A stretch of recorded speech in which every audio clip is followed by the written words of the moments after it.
Sir सदा मला 9:45 call आल्यानंतर आमची इंदिरा गांधी हॉस्पिटलच्या समोरून स्टेशन क्रमांक 2 येथील फायर इंजिन घटनास्थळी दाखल होऊन सदर आग जास्त प्रमाणात भडकलेली होती।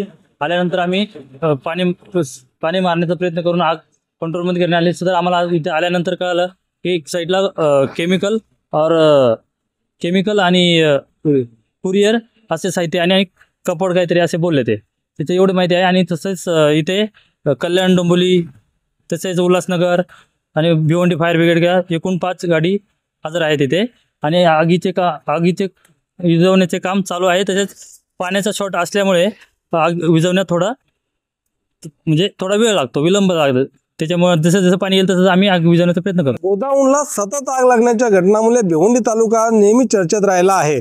भिवंडी तालुक्यातील लोणार ग्रामपंचायत हद्दीमधील पॅरामाउंट गोदाम संकुलात आपण त्या ठिकाणी असलेल्या केमिकल आणि कुरिअरच्या गोदामाला भीषण आग लागल्याची घटना घडली आहे। आपण दृश्यामध्ये पाहू शकता या ठिकाणी लागलेली आग ही एवढ्या मोठ्या प्रमाणात आहे की आगीच्या ज्वाला आणि धुराचे लोंढे 8 ते 10 किलोमीटर अंतरावरून आपल्याला पाहावयास मिळत आहे। ही लागलेली आगीचे कारण अजूनही अस्पष्ट असले तरी या ठिकाणी आग विझवण्यासाठी भिवंडी महानगरपालिका, ठाणे महानगरपालिका, उल्हासनगर महानगरपालिका, कल्याण महानगरपालिका येथील 5 अग्निशमन दलाच्या गाड्या या घटनास्थळी दाखल आहेत। या ठिकाणी असलेल्या केमिकल गोडाऊन आणि कुरिअरचा साठा असलेल्या गोदाऊनमध्ये आग विझवत असताना या ठिकाणी असलेल्या अग्निशमन दलाचा एक जवानी किरकोळरित्या जखमी झाल्याची माहिती मिळत आहे। नेमकी ही आग लागल्यानंतर आग आटोक्यात आणण्यासाठी अग्निशमन दलाचे जवान कसोशीने प्रयत्न करताना या ठिकाणी दिसत आहेत। नरेश पाटील, न्यूज 18 लोकमत, भिवंडी।